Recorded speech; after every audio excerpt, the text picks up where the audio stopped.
નમસ્કાર મિત્રો, હું છું મુકેશ ઢાપા, એડવોકેટ. મિત્રો, કોઈ વકીલની કે કોર્ટની નોટિસ તમે આવે અને તમે એ નોટિસને અવગણો અથવા તો સ્વીકારતા નથી, તો તમારે કેવા પ્રકારનું નુકસાન ભોગવવાનો વારો આવે ને એ વિશે આજના વિડીયોમાં આપણે વાત કરવાના છીએ.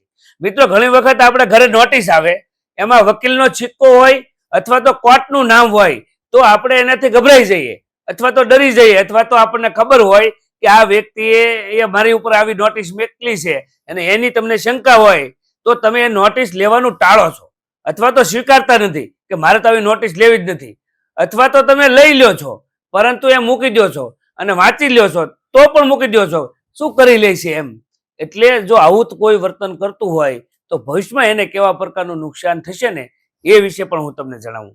માની લો કે કોઈ વકીલ તમને નોટિસ મોકલે છે, તો એ વકીલ નથી મોકલતા, એમને તમારે જેની સાથે લેતી દેતી હોય, મિલકતની તકરાર હોય, ભાઈઓની હોય કે સંબંધની હોય, મિત્રોની હોય, તમારા ધંધાની પાર્ટનરની હોય, કોઈ પણ વ્યક્તિ તમને નોટિસ મોકલી હોય અને એમાં લખ્યું હોય, જે એની સાથે તમારા જે વ્યવહારો હોય ને એ લખેલું હોય કે ભાઈ તમારે એટલા પૈસા દેવાના છે, એ તમારી જવાબદારી છે, આ તારીખમાં આપો, તમે આ ચેક આપ્યો તો ચેક બાઉન્સ થયો છે તો તમે એનો પૈસા આપી દો, અથવા આ મિલકત છે એ ભાગવી છે તો એનો તમે હિસાબ આપી દો, અથવા તો આ દુકાન છે એ તમારે ખાલી કરવાની છે તો એનો તમે ભાડું છે બાકી એ તમે આપી દો. એટલે આવું જે કોઈ વિષય હોય એ નોટિસ તમને આપી હોય, જો એ નોટિસ તમે સ્વીકારો નહીં તો તમારે કોર્ટની અંદર જો તમે એને આખું વાંચો ને પછી તમારે એનો યોગ્ય રીતે સમયસર એનો જવાબ દેવાનો હોય, અને આ જો જવાબ તમે ન આપો ને તો પણ કોર્ટની અંદર તમારે નુકસાન ભોગવવાનો વારો આવે. એટલે સૌ પ્રથમ તો નોટિસ સ્વીકારો.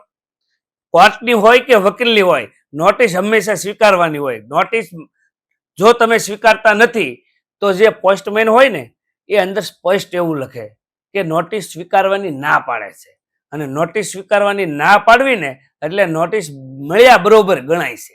એટલે તમે ભલે લીધી નથી પરંતુ નોટિસ તમને મળ્યા પ્રમાણે ગણી શકાય. તમે પછી એવો કોર્ટની અંદર બચાવ નથી કરી શકતા કે આ નોટિસ મેં નથી લીધી એટલે મને ખબર નથી એમાં શું લખ્યું એમ. તમને ખબર હતી એટલે તમે નથી લીધી, એનો મતલબ પણ એવો થઈ શકે છે. એટલે સૌ પ્રથમ તો આવી કોઈ નોટિસ આવે ને તો નોટિસ સ્વીકારો, એને પૂરેપૂરી રીતે વાંચો, એમાં તારીખ સમય જે હોય એ સમય મર્યાદામાં એનો યોગ્ય રીતે સારા કાયદાના જાણકાર વકીલની સલાહ લઈ એનો જવાબ આપો.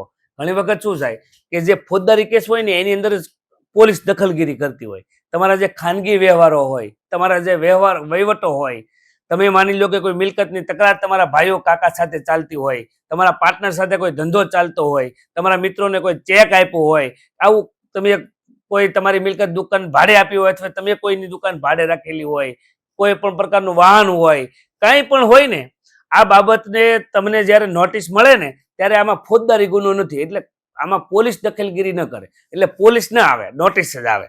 એટલે તમે નોટિસ ન સ્વીકારો એટલે નુકસાન એટલે થાય કે કોર્ટની અંદર જ્યારે આ કેસ ચાલે ને ત્યારે એફઆઈઆર તો આમાં થવાની નથી, પોલીસ સ્ટેશનનું આમાં કોઈ કામ નથી, આ ખાનગી ફરિયાદ કહેવાય.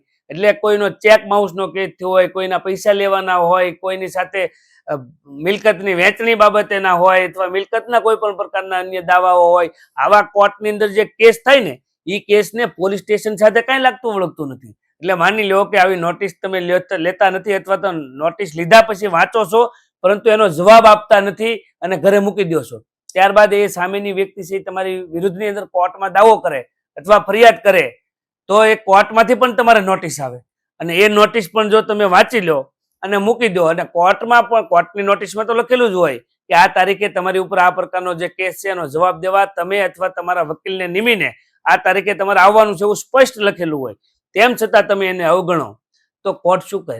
કોર્ટને તો એવું રેકર્ડ મળી જાય છે કે આ નોટિસ તમને મળી ગઈ છે, એમાં લખેલું જ હોય કે આ દાવામાં અથવા આ કેસમાં તમારે જે કંઈ કેવું છે એની માટે આ તારીખે તમારે આવવાનું છે, અને તમે નહીં આવો તો તમારે આ કેસમાં કંઈ કેવું નથી એમ માનીને આ કેસની જે પ્રોસેસ છે એ કેસ આગળ ચલાવવામાં આવશે, આવું સ્પષ્ટ લખેલું જ હોય છે. તેમ છતાં આપણે આવી ભૂલો કરતા હોઈએ છીએ.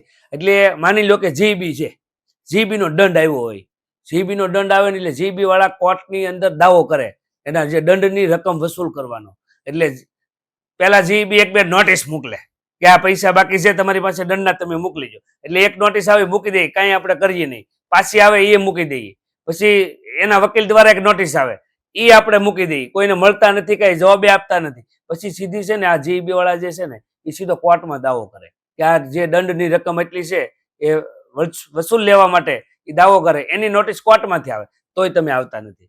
કોર્ટ તો એવું માને કે આને કંઈ કેવું નથી. એટલે કોર્ટ એક્સ પાર્ટી, એટલે કે એક તરફી, સામેવાળા તમને સાંભળ્યા વગર, સાંભળવા તો છે તમને પણ તમે આવતા નથી, સાંભળ્યા વગર કોર્ટ હુકમ કરી નાખે. માની લો કે ₹1,00,000 દંડ હોય તો એમાં વકીલની ફી, એનો સ્ટેમ્પ પેપર, એની પ્રોસેસ ફી, જે કંઈ એના ચાર્જીસ હોય અને એના દંડનો વ્યાજ હોય, આ બધું ચડીને છે ને છેલ્લે કાગળ આવે ને ત્યારે ખબર પડે કે આપણો લાખનો દંડ હતો પણ હવે તો કાગળ આવ્યું 1,60,000 ભરવાનું, અને એમાં તો કોર્ટે ઓર્ડર કરી દીધો હોય. હવે એ કેસમાં તમે લડી શકતા નથી, કેમ કે કેસ તો પૂરો થઈ ગયો. એમાં અપીલ કરવાનો કેમ સમય રહેતો નથી. એટલે પછી તમે આવો જ્યારે આવે ને ત્યારે પછી આ રકમ ભરવા માટેનું સીધું વોરંટ આવે, પછી પોલીસ આવે. પછી પોલીસ આવે ને એટલે લઈ જાય અને પછી એમ કે આ પૈસા ભરવા પડશે. આપણે કહીએ મેં તો કેસ જ લડ્યો નથી. અરે ભાઈ, લડ્યો નથી એટલે તમે તમારી બેદરકારીને લીધે આવ્યા નથી, તમને એમ હતું શું કરી લેશે એમ. એટલે આ તો ઉદાહરણ છે જીબીનું. કોઈ પણ વ્યક્તિનું કંઈ પણ આવે, આવી નોટિસ આવે, સમન્સ આવે, કોર્ટમાંથી કંઈ આવે તો એને ગંભીરતાથી લેવી જોઈએ. અને લીધા પછી તમને એમ લાગે કે આ મારી વિરુદ્ધમાં આ ખોટી વસ્તુ છે તો તરત તમારા વકીલનો સંપર્ક કરો, તેમની કાયદાકીય સલાહ લ્યો અને જ્યાં જરૂર પડે ત્યાં જવાબ આપવા નહીં, અને કેસ લડવાની જરૂર પડે તો કેસ લડો.